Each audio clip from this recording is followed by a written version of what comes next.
தஞ்சையில் பட்டப்பகலில் பள்ளி ஆசிரியை மற்றும் கல்லூரி விடுதி வார்டன் பூட்டை உடைத்து 60 பவன் நகைகளை திருடிச் சென்ற வாலிபரை போலீசார் கைது செய்தனர். அவர் வீட்டில் பதுக்கி வைத்திருந்த நகைகளை போலீசார் மீட்டனர். தஞ்சை புதிய வீட்டு வசதி வாரிய குடியிருப்பு பகுதியைச் சேர்ந்தவர் கீதா. ஆசிரியையான இவர் கடந்த 20ஆம் தேதி காலை கீதா தனது மகளுடன் வீட்டை பூட்டிவிட்டு பள்ளிக்கு சென்று விட்டார். இந்த சந்தர்ப்பத்தை பயன்படுத்தி மர்ம நபர் ஒருவரின் வீட்டின் கதவு மற்றும் பீரோவை உடைத்து 48 பவுன் நகை மற்றும் ரூபாய் 10,000 திருடிச் சென்று விட்டனர். நகை பணத்தை திருடிச் சென்றவரை பிடிக்க தஞ்சை மாவட்ட போலீஸ் சூப்பரண்ட் உத்தரவின் பேரில் தனிப்படை அமைக்கப்பட்டது.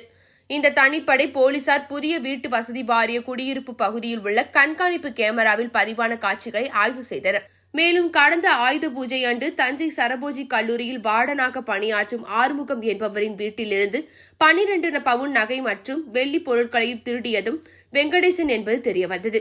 இதையடுத்து வெங்கடேசன் வீட்டில் இருந்த 60 பவுன் நகைகளையும் வெள்ளி பொருட்களையும் ஏடிஎம் கார்டு வெளிநாட்டு நோட்டுகள் போன்றவற்றையும் போலீசார் பறிமுதல் செய்தனர்.